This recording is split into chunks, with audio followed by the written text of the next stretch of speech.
Ma'am नमस्कार। जोरदार तालियां आशुतोष सर के लिए और रेणुका मैम के लिए। सर मैम आपका बहुत बहुत स्वागत है। आप दोनों बड़े प्यारे लग रहे हैं साथ में। बहुत बहुत धन्यवाद कपिल। आशुतोष सर तो पहले भी हमारे शो पे आ चुके हैं। ये तीसरी बार है। तीसरी बार। वाह, मैं बड़ा गिनते भी आप। भाग्यशाली हूँ। आशुतोष सर मतलब ऐसे से रोल किए ना इन्होंने, नेगेटिव किरदार में तो और डरा के रख देते हैं, लेकिन आज आपके साथ आए ना तो लग रहा है कि नहीं बंदा शरीफ है, परिवार वाला है। मतलब शादीशुदा आदमी बीवी के साथ है तो बड़ा वैसे ही शरीफ हो जाता है। कितने शरीफ हो क्या अभी आपको भी अनुभव हो गया होगा कपिल। हाँ अभी क्या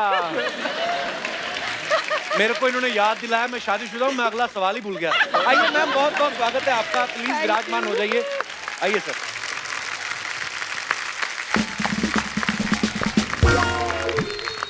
मैम आज आपको देख के ना बड़ी खुशी हो रही है, मतलब सर को देख के भी खुशी हो रही है, पर सर से मुलाकात होती रहती है, आपसे आज पहली बार मुलाकात हो रही है। जी मतलब मैं सोच रहा हूँ सुरभि जब आता था दूरदर्शन पे 30 साल हो गए तकरीबन उस बात को। जी। और हम आपके हैं कौन में जब हमने आपको देखा 26 साल हो गए। और इतनी प्यारी स्माइल है ना आपकी, कसम से। आज भी अगर किसी को पता ना हो कि आपकी शादी हो चुकी है, बंदा प्रपोज कर दे आपको। नहीं मैं इतनी प्यारी हैं आप, फिर आपको ऐसा बंदा कैसे पसंद आया जो साड़ी पहन के कर रहा था? मतलब सर एक तो मेरे पास बिठा दिया। नहीं, कई लोगों को ऐसे लगता है कि हमारे घर में जैसे मैं चाय लेके जाती हूँ तो ये उठते ही साथ ये तो ना सर का जो है टैलेंट है। हाँ। नहीं तो आप अगर वैसे आशुतोष सर को देखो तो बड़ा धार्मिक सा फेस है, प्यारा फेस है, स्माइलिंग फेस है, लेकिन किरदार ऐसे ऐसे करते हैं ना आप, मतलब बंदा डर जाता है। अगर आपको पर्सनली ना मिला हो तो वैसे कोई कहे कि ये वही आदमी जो ऐसे, तो आदमी इनकी बिल्डिंग में घर ना ले। तो मैम हमारे दर्शकों को थोड़ा क्लियर कर दीजिए कि आशुतोष सर हैं कैसे?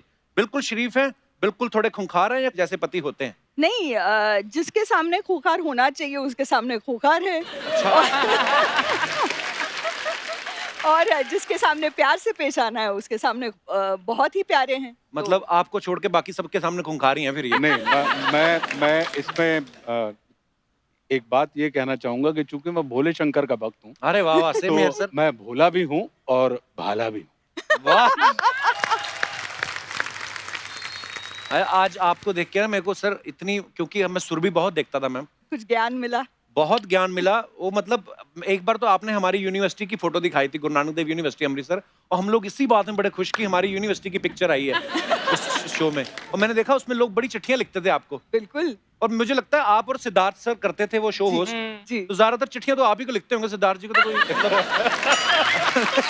बेचारा सिद्धार्थ। मैं एक ऐसी चिट्ठी भी आई थी। अच्छा एक मेरे फैन थे जो हर हफ्ते चिट्ठी लिखा करते थे। अच्छा जी। और एक वक्त था जब उनको पढ़ाई के लिए कनाडा जाना था। अच्छा जी। तो उन्होंने मुझे चिट्ठी लिखी कि सावधान रेणुका जी, सिद्धार्थ जी से सावधान रहिए। अच्छा। मैं वापस आऊंगा कनाडा से। आशुतोष सर इतना अच्छा लिखते हैं, इन्होंने कभी आपको चिट्ठी नहीं लिखी कोई? चिट्ठी तो नहीं, लेकिन सारी चीजें जो वो लिखते हैं उनकी पहली श्रोता मैं ही हूँ। अच्छा। तो आप पास करती हैं, अगर आपने हाँ कर दिया तो पास है, नहीं तो नहीं, ऐसा? करेक्ट। बिल्कुल सर। ऐसा मतलब मैडम के साथ प्यार ज्यादा है कि आपको अपने आप पे एतबार नहीं है? नहीं, इसमें मैं ये कहूंगा कि मुझे इनकी बुद्धि के ऊपर भरोसा ज्यादा है। वाह, स्मार्ट मैन। क्योंकि इतनी बुद्धिमान है, देखिए उन्होंने कितना अच्छा पति ढूंढा, ये कहना चाहते हैं आप? पर वैसे सर आपकी मुलाकात कैसे हुई थी रेणुका मैम से? एक हम शो करने वाले थे टेलीविजन के ऊपर, दुश्मन आके रिलीज हुई थी। अच्छा जी। और हमारी एक दोस्त थी राजेश्वरी सचदेव, एक्ट्रेस हैं। जी जी जी। और तेजस्विनी कोल्हापुरे जी। तो एक फिल्म बनी थी जयते, हंसल मेहता की पहली फिल्म थी। अच्छा जी। तो उसका ट्रायल था, प्रीव्यू था सुमित थिएटर में। तो हंसल ने हमें बुलाया, तो हमने राजेश्वरी और तेजस्विनी से कहा यार मैं अकेला नहीं जाना चाहता हूँ, तुम चलोगी? उन्होंने कहा चलते हैं। तो हम वहां गए तो राजेश्वरी और रेणुका जी बहुत अच्छी दोस्त थी। अच्छा जी। और मैं रेणुका जी का प्रशंसक था। मेरी एक दोस्त हैं शंपा शाह, अच्छा भोपाल में रहती हैं, सिरेमिक आर्टिस्ट हैं। जब मैं मुंबई आया तो उन्होंने मुझे एक चिट्ठी लिख के भेजा कि आशुतोष, एक लड़की है रेणुका, कमाल की बारीक अभिनेत्री है और बारीक काम करती है, तुम उसका काम देखना। अच्छा जी। तो हम देखते थे, सैलाब उस समय आ रहा था, आता था, और फिर इनकी हम आपके हैं कौन भी आ गई थी जी। तो मैं इनके काम से मुतासिर था और बड़ा प्रभावित था और मैं ये जानता था कि ये ब्रिलियंट अभिनेत्री हैं। तो जब इनसे मुलाकात हुई तो हम दोनों तकरीबन आधा घंटे तक आपस में बात करते रहे और काफ़ी हमारे विचार मिल रहे थे। तो बाहर निकले जब हम रात में, उस दिन इतवार था, तो मैंने इनसे कहा कि आप कहाँ रहती हैं? तो बोली मैं दादर रहती हूँ। अच्छा। मैंने कहा चलिए मैं आपको, आप कैसे जाएँगे? बोले मैं टैक्सी से जाऊँगी। अच्छा। तो मैंने कहा आपके पास कार नहीं है? बोले नहीं, इतवार होता है और इतवार पे हम अपने स्टाफ को भी छुट्टी देते हैं How वाह, sweet. क्या बात और है, बहुत अच्छी बात है। और मैं चलाना नहीं जानती हूँ। तो हमने इनसे कहा कि मैं आपको छोड़ दूँ? तो इन्होंने हमसे कहा कि आप कहाँ रहते हैं? मैंने कहा मैं चेंबूर रहता हूँ। अच्छा। तो बोले मैं मुंबई में पली-बड़ी हूँ, जन्म मेरा यहाँ पर हुआ है और मैंने आज तक कोई ऐसा रास्ता नहीं देखा जुहू से जो वाया दादर चेंबूर जाता हो। तो आप बिल्कुल परेशान ना हो, आप अपने रास्ते जाइए, मेरी आदत है और मैं चली जाऊँगी। और उसके बाद फिर रवि राय एक सीरियल हम लोगों के साथ करने वाले थे, तो रवि राय ने हमें बुलाया, तो हमने रवि से कहा दशहरा के दिन कि यार मुझे रेणुका जी का नंबर दीजिए, मैं उनको विश करना चाहता हूँ, दशहरा के दिन दशहरा के दिन। विश तो आप वैलेंटाइन पे करना चाहते हो, इंतजार नहीं हुआ, दशहरे पे कर दिया आपने। हाँ, क्योंकि अब ये सितंबर की बात है, अक्टूबर में दशहरा पड़ रहा था हाँ। और हमने कहा ये विजयदशमी का पर्व है, वैसे भी नौ दुर्गा का, तो जी। नौ दुर्गा को अगर आपको जीतना हो, तो हाँ। इससे उत्तम अवसर दूसरा नहीं है। तो क्योंकि तो रवि ने हमसे कहा कि देखो भैया आशुतोष, कि रात 10 बजे के बाद वो कोई फ़ोन उठाती नहीं है। दूसरा अनजान फ़ोन वो उठाती नहीं है। अच्छा जी। तीसरा उनके यहाँ आंसरिंग मशीन बजेगी, आप उसमें अपना नाम, नंबर सब छोड़ना पड़ेगा, अगर आपने नहीं छोड़ा तो आप ब्लैक लिस्टेड हो जाएँगे। अच्छा जी। तो आप ये ध्यान रखिएगा। मैंने कहा यार ये ऐसी कौन-सी मतलब कोई ऐसे हमसे विश करना चाहते हैं? बोले नहीं मैं तुमको सिर्फ़ उनके प्रोटोकॉल बता रहा हूँ। अच्छा जी। मैं भी रात 9 बजे के बाद कभी उनको फ़ोन नहीं कर सकता। और वो उनकी मर्ज़ी है कि वो उठाएँ या ना उठाएँ। वाह। मैंने कहा ठीक है भाई। मैंने इनको फ़ोन किया एज़ यूजुअल जो रवि ने मुझसे कहा था। आंसरिंग मशीन बजी। हमने उस पे अपना पता छोड़ा कि भाई मैं आशुतोष राणा बोल रहा हूँ और आपको दशहरा की बहुत सारी शुभकामनाएँ और अपना नंबर नहीं छोड़ा। हमने अच्छा। कहा हम क्यों छोड़ें? देखिए, नंबर छोड़ने पेरेंट्स का मतलब ये होता है हम्म कि आप ज़बरदस्ती किसी को कर रहे हैं कि आप मुझे कॉल बैक करें। मैंने कहा अगर इनको करना होगा तो जैसे हमने पता किया है वैसे ये ढूँढ लेंगे। हाँ। तो अगले दिन जब मैं पहुंचा तो हमारी बहन ने बताया कि रेणुका शाहणे का फोन आया था, तुमने विश किया होगा उनको। तो उन्होंने कहा कि भाई राणा जी को बोल दीजिएगा कि बहुत बहुत धन्यवाद और मेरी तरफ से भी शुभकामनाएं। अच्छा। मैंने कहा बहुत अच्छा। मैंने अगले दिन वापस इनको फोन किया कि आपने धन्यवाद दिया, इसका आपको बहुत धन्यवाद। तब भी आंसरिंग बजी। अगले दिन जब मैं वापस घर पहुंचा तो मुझे वापस बहन जी ने बताया कि रेणुका का फोन आया था और उन्होंने कहा कि देखिए ये मेरा मोबाइल नंबर है, उनको आप मेरा ये नंबर दे दीजिए और वो मुझसे सीधे बात कर लें। हमने कहा अब ये बात सही हो गई। अब ये लगा कि यार रवि ने कहा है कि रात 10 के बाद फोन मत करना और मैं व्यक्ति हूँ जो रात 10 के बाद ही जागता हूँ। हाँ। मैंने कहा अगर पहले दिन ही प्रोटोकॉल आपने फॉलो किया तो जीवन भर आपको फॉलो करना पड़ेगा। तो हमने रात 10:30 बजे इनको फोन किया कि thank you so much Renuka ji, और इन्होंने फोन उठाया।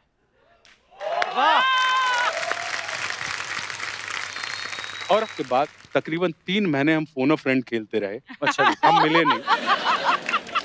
और जो उस वक्त लाइफलाइन थी हमारी। जी जो उस वक्त लाइफलाइन थी हमारी, बिल्कुल सही बात है। और उसके बाद दिसंबर में मैं हैदराबाद में शूटिंग कर रहा था और रेणुका जी गोवा में शूटिंग कर रही थी। अच्छा जी। अब मन में ये तो लगे कि यार छोटे शहर के व्यक्ति हैं और इनकार लेने में बड़ी तकलीफ होती है, मन में तो प्यार है। तो मैंने कहा कैसे? अच्छा रेणुका जी और हमारे बीच में जमीन आसमान का अंतर है। कैसे? ये बड़े शहर की हैं, जी। मैं बिल्कुल ठेठ देहाती व्यक्ति हूँ।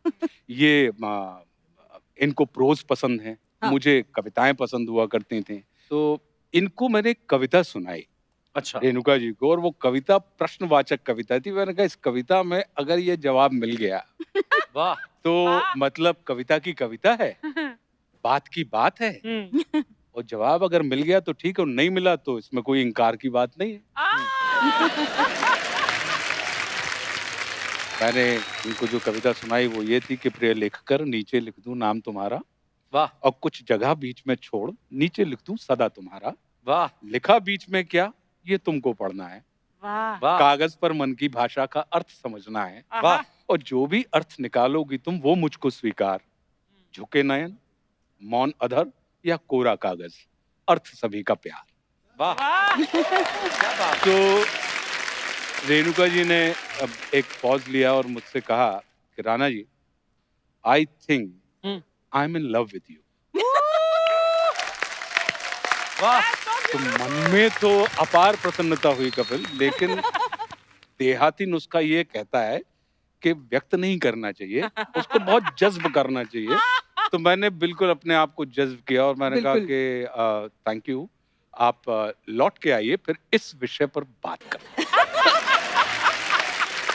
वाह और- सर क्या बात है। फिर जो लौटी तो बस तब से अभी लौट तक नहीं हम पाई हैं।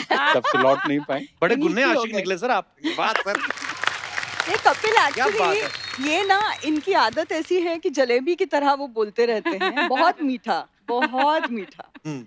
और मेरी ऐसी आदत है कि मैं फटाक से जो मन में है ऑनेस्टली बोल देती हूँ। थोड़ा सा महाराष्ट्रन इन्फ्लुएंस है जी वो। जी पर यही होता है सर। वे तो ऐसे थोड़ी ना कहते हैं कि ऊपर वाला जोड़ियां बना के भेजता है। जी। आप कहाँ जन्म हुआ, इनका कहाँ जन्म हुआ, कैसे मिले, फिल्म देखने आप गए थे, पीछे ही पड़ गए आप। होता है ना। नहीं, लेकिन अच्छा, कितना और अच्छा हुआ। इनकी मतलब इनकी जो इंट्रोडक्शन हुई तो ये आशुतोष राणा है, ये अभी अभी दुश्मन में आए हैं और मैंने दुश्मन देखी नहीं थी। अच्छा। Thank God. अगर देखती तो शायद कुछ मन बनता ना, डर लगता इनसे। हाँ, इन्होंने बड़ा डराया था उसमें काजल हाँ, और संजय बहुत दत्त को। डराया था। हाँ। तो लकीली मैंने देखी नहीं थी, तो मैंने ऐसे ही कहा कि हाँ हाँ होंगे, मतलब आशुतोष राणा। मैंने उनका काम ही नहीं देखा था। हाँ। तो डायरेक्टली हम जब डेट करने लगे ना, हाँ। तब पहली शूट इनकी जो मैंने देखी वो संघर्ष थी। अच्छा Wow. बड़ी बड़ी Oh खूबसूरत my दिखते God. थे। क्या बात। और वो उस वक्त वो कह रहे थे कि मैं इंसान नहीं हूँ। मैंने कहा क्या? वाह What क्या a love बात है। story है। What a beautiful romance and love story. बहुत यूनिक है। Thank बहुत you. यूनिक। हाँ, एक इनकी स्टोरी है, हाथ मरोड़ के शादी की पति का। आज तक उनके यहाँ पे कूनी का निशान है परमीत सर के। अरे सीरियसली वो कहती कुछ भी बता दो, सीरियस अपार्ट, नोट अब जोक। किसी और की पीठ पर मेरी कोहनी का निशान होने वाला है फिर बहुत जल्दी। हम मेरे लिखा भी था, पंडित ने कहा था तेरी मौत किसी औरत के हाथों होगी।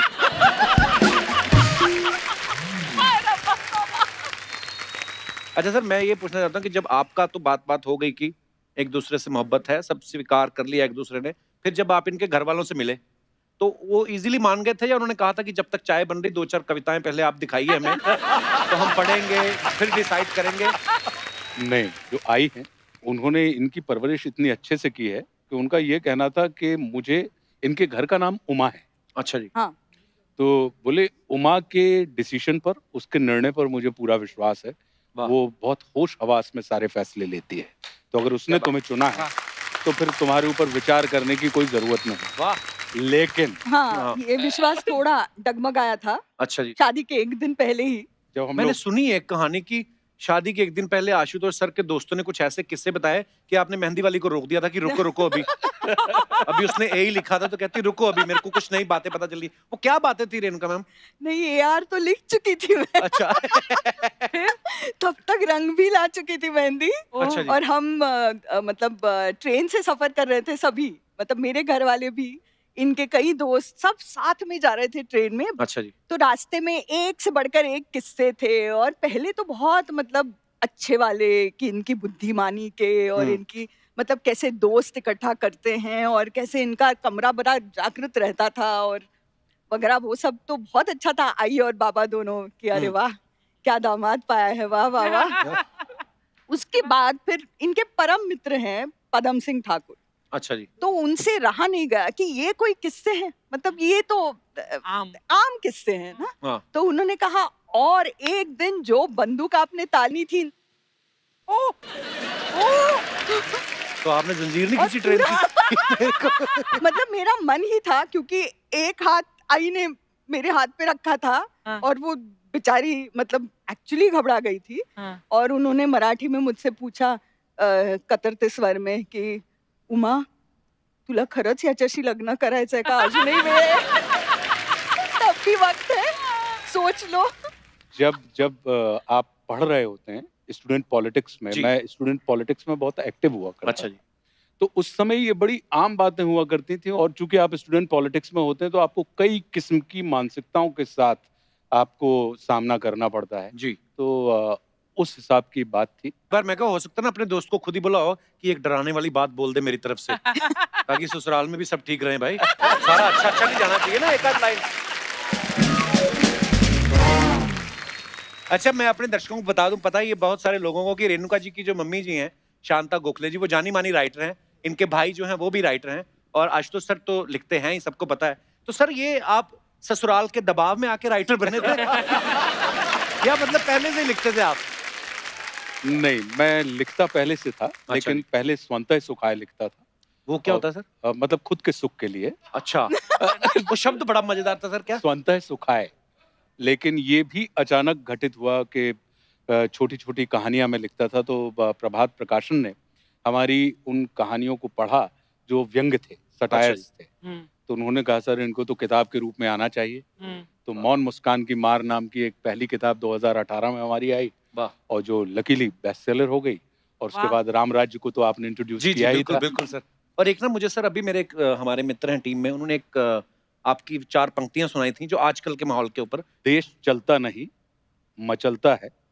वाह। और मुद्दा हल नहीं होता, सिर्फ उछलता है। वाह, वाह. क्या बात है। वाह. जंग मैदान पर नहीं, मीडिया पर जारी है। वाह। अच्छा. आज तेरी तो कल मेरी कल बारी मेरी है। बारी. वाह. लिखने विखने की बातें हो रही हैं सर की, लेखकी की बातें हो रही, तो यहाँ पे रेणुका जी एक शख्स हुआ करते थे, उनको बड़ा लिखने का शौक था। अच्छा. किसकी बात हो रही है? क्या बोला? कुछ बस बोला? ऐसे ही अपनी मन के विचार शायरी में लिख के पढ़ते रहते थे। अरे वाह. हाँ, उसके बाद फिर अर्चना जी आई, इनको पढ़ने का शौक है। हाँ. हाँ, लिखती ये तभी है जिस दिन इनका चेक लेट हो जाए ना, उसके बाद ये फिर प्रोडक्शन वालों को ऐसे ऐसे मैसेज लिखती है ना, वो भी कहते हैं मैडम ये मुगल कालीन गालियां हमने पहली बार सुनी है।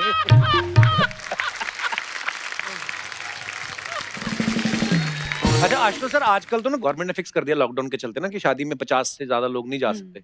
लेकिन हमने आपका एक किस्सा सुना कि जब आप रेणुका जी को ब्याह के अपने गांव गए तो हजारों की भीड़ इकट्ठा हो गई थी। तो गांव में पहली बार शादी हुई थी सर के? इतनी खूबसूरत बहू पहली बार गई थी गांव में, क्या किस्सा था सर उसके पीछे? जैसे आपने अभी बताया कि रेणुका जी की जो चिट्ठियां आती थी, फैन मेल आती थी, तो लाखों की संख्या में आती थी। बिल्कुल। वाह. तो जब एक इतने मिकदार की और इतने बड़े किरदार की बहू अगर उस शहर की बहू बने, तो निश्चित रूप से उसका स्वागत तो वाह। लोग बिचकर करते हैं। क्या बात है। तो ये बड़े हर भाग्य की बात है। ये बैनर्स लगाए गए थे, भैया और भाभी को बधाई हो बधाई, बाबा वाह। राम जी जोड़ी क्या बनाई. क्या बात है। So sweet.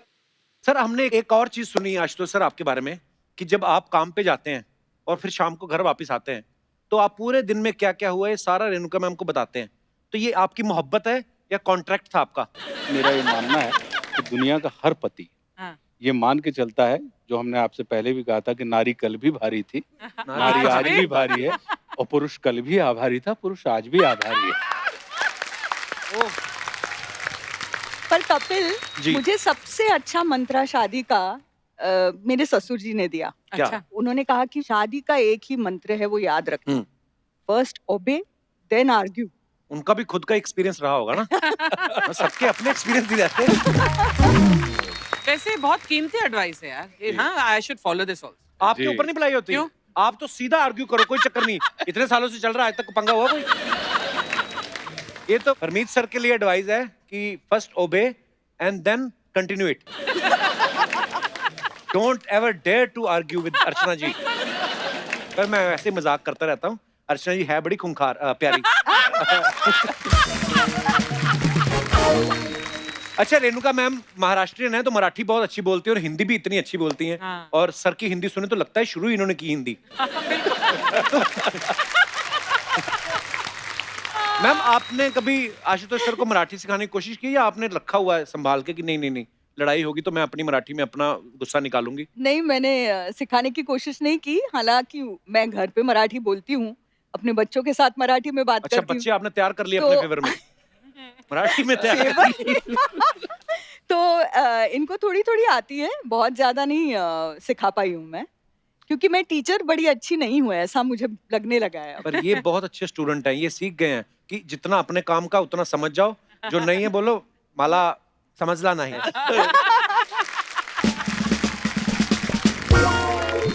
मैम, आपने साइकोलॉजी में ग्रेजुएशन किया है मैंने सुना। जी।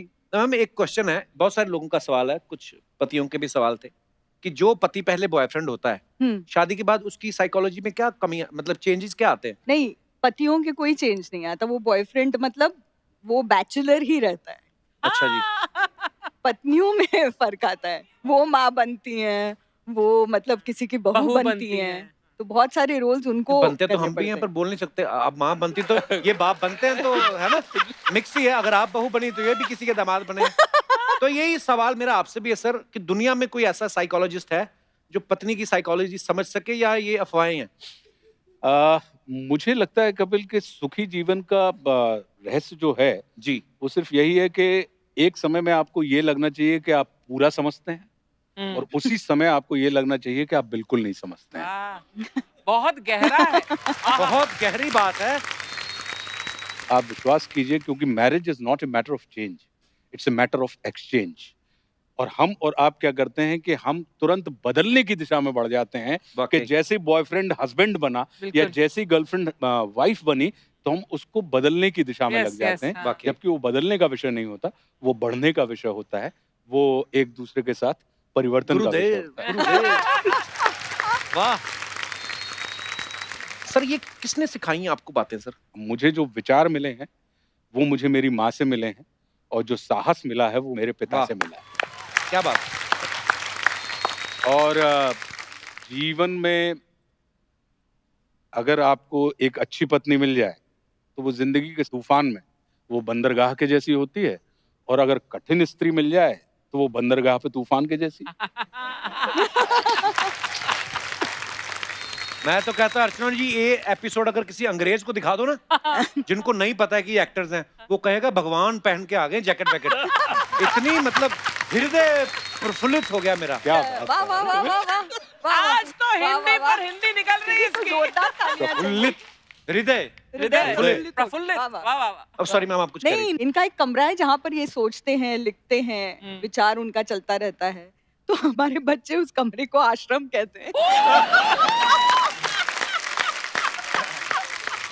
वाह सर, हमारी टीम को जब हमने बताया सबको कि आप और मैम साथ में आ रहे हैं, तो सबके अपने अपने सवाल थे, तो बोलते थे कि आपसे उनके बिहाफ पे पूछे जाए। तो ये कुछ सवाल है। ओके। सबसे पहले तो ये करंट टाइम का सवाल है मैम कि लॉकडाउन में आपको ज्यादा तंग किन्होंने किया, बच्चों ने या साहब ने? नहीं, सबको तंग मैंने ही किया। हैं? कैसे? क्योंकि डिसिप्लिन्ड हूँ ना। अच्छा। हाँ, ओके। दोनों में ज्यादा रोमांटिक कौन है? आहा। दोनों में से गुस्सा किसको जल्दी आता है? मैं बोलूंगी तो इनको गुस्सा आ जाएगा। वाह क्या जवाब दिया, वाह। वाह वाह वाह, क्या बात है। वाह। अच्छा, खाने में घर पे क्या बनेगा ये कौन डिसाइड करता है? नहीं, डिसाइड तो मैं ही करती हूँ, लेकिन पसंद का इनके बनता है। अच्छा। हाँ, इनके और बच्चों के वाह। पसंद का बनता है। अच्छा, टीवी पे किसकी पसंद के चैनल चलते हैं? हमारे यहाँ वैसे टीवी चलता ही नहीं है, और अच्छा। अगर चलता है तो फिर वो बच्चों की पसंद का होता है। लेकिन कपिल शर्मा शो देखते हैं। हाँ, बहुत बहुत धन्यवाद। पर आज तो कपिल शर्मा शो है। आपका शो है ये, बात मैम। ओके, ये बड़ी कैसे कैसे सवाल पूछ लेते हैं लोग। कहते हैं सोते समय खराटे कौन मारता है? दोनों। ये तो अब मैं आपको एक बता दूं किस्सा मतलब ये किसी भी लड़की को ये कहना कि तुम स्नोर करती हो हाँ। या तुम खर्राटे वो मारती एक्सेप्ट हो, करना मुश्किल तो होता है। एक्सेप्ट करना मुश्किल होता है। हाँ। लेकिन मुझे तो एक्सेप्ट करना ही पड़ा जो इन्होंने कहा, क्योंकि ये निशाचर हैं।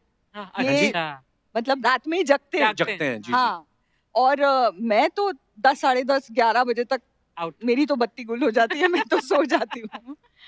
तो इनको ज्यादा इसके बारे में मालूमात है कि मैं कराटे मारती हूँ कि नहीं। ये तो मारते ही हैं, ये तो सुबह सुबह पता ही चलता है। हाँ। मतलब एक बार तो बच्चा डर गया था, उनको लगा खूंखार शेर आ गया था।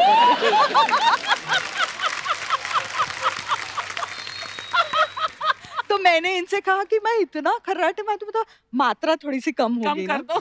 तो इन्होंने एक बार रिकॉर्ड किया और मुझे सुनाया, तो मुझे सच में आश्चर्य हुआ कि ये मैं ये मैं। सर मैंने एक बड़ा मजेदार किस्सा सुना था कि आप जब दुश्मन फिल्म रिलीज हुई थी, उसके बाद आप दिलीप साहब से मिलने गए थे, जी। तो क्या कहा था सर उन्होंने आपसे फिर? दिलीप साहब, और ये बहुत अच्छा हुआ कि उनसे मेरी मुलाकात हो गई। मैंने उनको चरण स्पर्श किया। हमारे लिए तो ये एक अद्भुत बात थी, और जी। ये लगता था कि जैसे कि कॉमिक बुक में से कोई एक सुपर हीरो निकल के आता है। वाकई।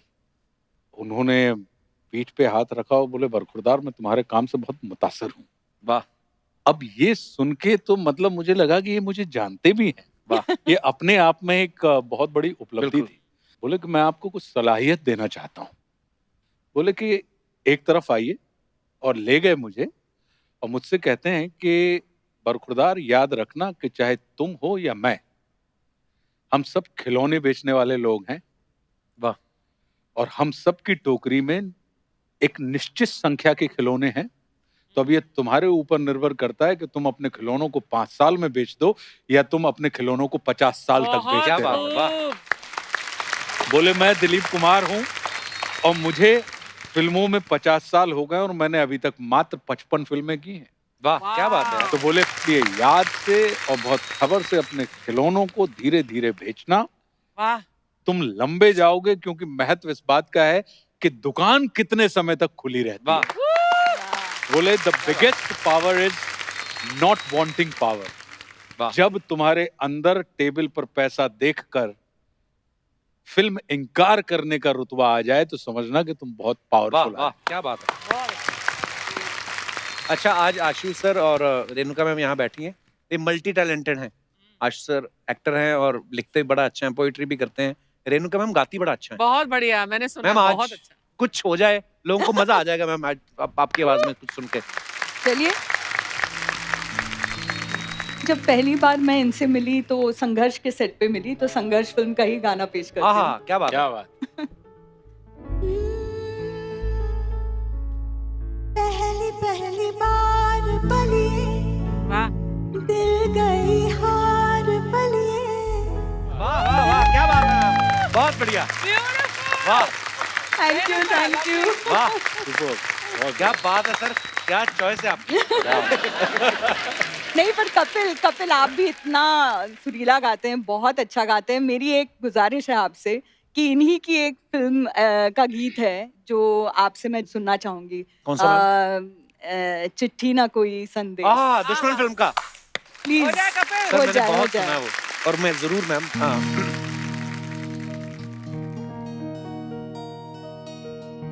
चिट्ठी न कोई संदेश, क्या बात है। ओहो। कहाँ तुम चले गए। वाह वाह वाह वाह वाह वाह, क्या बात है, Yeah. क्या बात है। ये बड़ी Beautiful. बड़ी एक्चुअली Beautiful. कुछ चीजें ना जो इतने लंबे समय तक याद रहती हैं आपको। और एक्चुअली जो फिल्में हम बनाते हैं, जिसका हम हिस्सा हैं, वो सिर्फ एक बिजनेस नहीं है, बिल्कुल मैम, लोगों को कितना कुछ देती है बिल्कुल मैम। फिल्में। अभिनेता या हम और आप जो होते हैं, ये परिस्थिति भले ही ना बदल पाए, लेकिन मनस्थिति बदलने में बहुत सक्षम वाह। हैं। बहुत खूब। क्या बात। और ये कहा जाता है कि मन चंगा तो कठौती में गंगा। वाह। वाह। तो सर ऐसा होता है कभी कभी अफवाहें बड़ी उड़ती हैं, जी, तो कुछ अफवाहें आई हैं सर।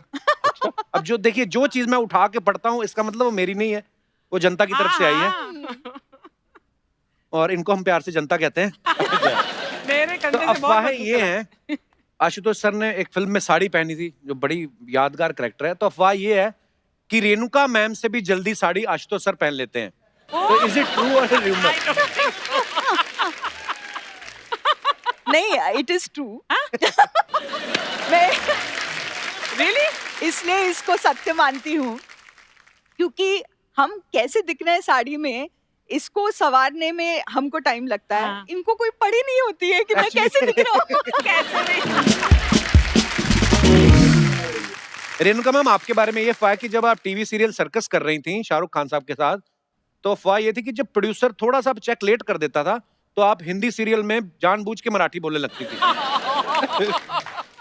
ये सच है कि अफवाह है? मैं कई बार जिस तरह की हिंदी बोलती थी, लोगों को लगता था मराठी है। वो जैसे हम पंजाबी लोग, जब अब तो फिर भी काफी सुधार हो गया, नहीं हमारी हिंदी ऐसी लगती थी कि पंजाबी बोल रहे हैं हम लोग। नहीं, पर एक शाहरुख जी का ही किस्सा है सर्कस का, अच्छा। जो मैं शेयर करना चाहूंगी यहाँ Please. पर, कि क्या होता था कि अजीज मिर्जा जो हमारे डायरेक्टर साहब थे, जो मेरे मेंटर हैं, तो उन्होंने मुझसे हमेशा कहा कि रेणुका, आप ना हिंदी पढ़ा करो और मराठी का जो लहजा आता है आपकी बातों जी। में, वो चला जाएगा और आपको हिंदी में काम करना है। तो मुझे सटीक लगता था। तो हमारे साथ रेखा सहाय जो हाँ। एक्ट्रेस थी, चेची का रोल करती थी, तो उनको बड़ा बुरा लगा। उन्होंने कहा कि भाई, शाहरुख खान की पंजाबी एक्सेंट है, उनको आप कभी कहते नहीं हो, हाँ। और इनकी तो मराठी ज्यादा शुद्ध हिंदी बोलती हैं बनिस्बत शाहरुख खान के, तो आप उनको क्यों नहीं बोलते? तो अजीज अंकल को लगा नहीं भाई, हमारे यहाँ तो इक्वालिटी है, होनी चाहिए। तो उन्होंने शाहरुख से भी कहा कि ये जो आराम से कहते हो, वो आराम से नहीं है, आराम से है। नाराज जो कहते हो, नाराज नहीं है, नाराज है। तो एक सीन में उसको मुझे फॉलो करना था, हमारी कुछ अनबन हो गई थी, तो मेरा किरदार मरिया, और उसको मुझे कहना था कि मरिया, तुम मुझसे नाराज मत हो। हाँ, तो चूंकि उसको डांट पड़ी थी नाराज के बारे में, तो बेचारा वो ये कर रहा था मन में कि नाराज नहीं नाराज, नाराज नहीं नाराज, नाराज नहीं नाराज। अच्छा, उस समय भी उनको देखने के लिए 20-20 हजार की भीड़ इकट्ठा होती बहुत थी। पॉपुलर सीरियल हाँ, था, जी। रत्नागिरी में। तो हम शूटिंग कर रहे थे और मैं चर्च से बाहर निकलती हूँ और बहुत लंबा वॉक लेके उन तक पहुंचती हूँ। उसके बाद उसको ये लाइन कहनी थी कि मरिया, तुम मुझसे नाराज मत हो। तो चूंकि इतना उन्होंने रट लिया था कि नाराज नहीं नाराज, नाराज नहीं नाराज, तो जब मैं वहां पर पहुंची, सारे लोग देख रहे थे अब शाहरुख खान डायलॉग बोलेगा। उन्होंने कहा, मरिया, मैं अनार हूँ।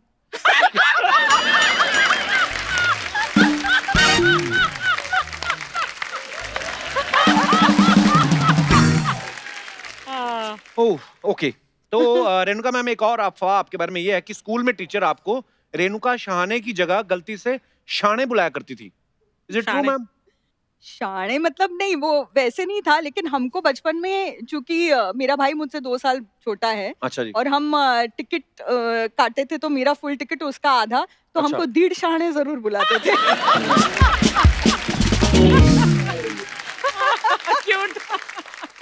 अच्छा, आशुतोष सर कविताएं भी बहुत अच्छी लिखते हैं, स्टायर भी बहुत अच्छा लिखते हैं।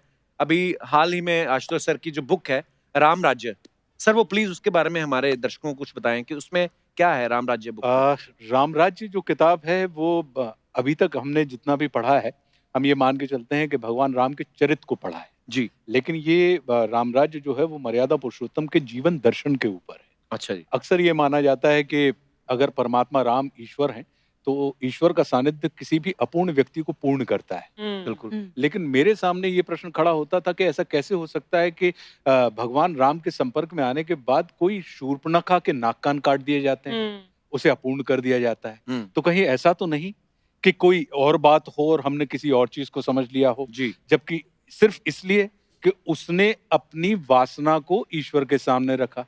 जबकि ये कहा जाता है कि अगर ईश्वर के सामने वासना आप रख दें तो वो उपासना में परिवर्तित हो जाती है। तो ये ऐसे, फिर सरस्वती जो है वो विद्या की देवी है जी। जी। अगर उनकी कृपा हो जाए तो अशिष्ट व्यक्ति भी शिष्ट हो जाता है। फिर ऐसा कैसे हो सकता है कि कोई सरस्वती माता कैकेयी की जिह्वा पर बैठकर उनकी बुद्धि को भ्रष्ट कर दे? फिर ये कहा जाता है कि रावण ने तपस्या की अमर होने के लिए, लेकिन ब्रह्मा जी ने भी मना कर दिया, शिव जी ने भी मना कर दिया। तो फिर रावण की नाभि में अमृत कुंड क्या कर रहा था? अगर अमृत कुंड है इसका मतलब है कि वो अमर है, तो फिर वो अमृत कुंड कौन सा है? तो ऐसे कई सारे प्रश्न थे जो हमारे दिमाग में खड़े होते थे, और उन तमाम चीज़ों को लेके राम राज्य लिखी गई। और ये एक आनंद का विषय है कि लोगों को वो बहुत पसंद आ रही है। क्या बात है सर, हम भी जरूर पढ़ेंगे सर। एक बार जोरदार तालियां आशुतोष सर के लिए और रेणुका मैम के लिए। आइए सर। सर बहुत बहुत आभारी हैं आपके, आप हमारे निमंत्रण को आपने स्वीकार किया और आप आए, और सच में मतलब इतना कुछ सीखने को मिलता है जब भी आपसे मुलाकात होती है। और आज मैम से मिलके तो और धन्य हो गए मैम, बड़ा मजा आया आपको मिलके। धन्यवाद। टीवी पे ही आपको देखा था और आज पहली बार देख के इतना मजा आया, इतनी खूबसूरत बातें हुई। बहुत बहुत धन्यवाद सर। बहुत बहुत थैंक यू धन्यवाद। So much once again. Thank Thank you you. Archana ji. आप सब लोग भी यूं ही हंसते रहिए, मुस्कुराते रहिए, अपने आसपास सफाई बनाए रखें। गुड नाइट, शब खैर। Thank you.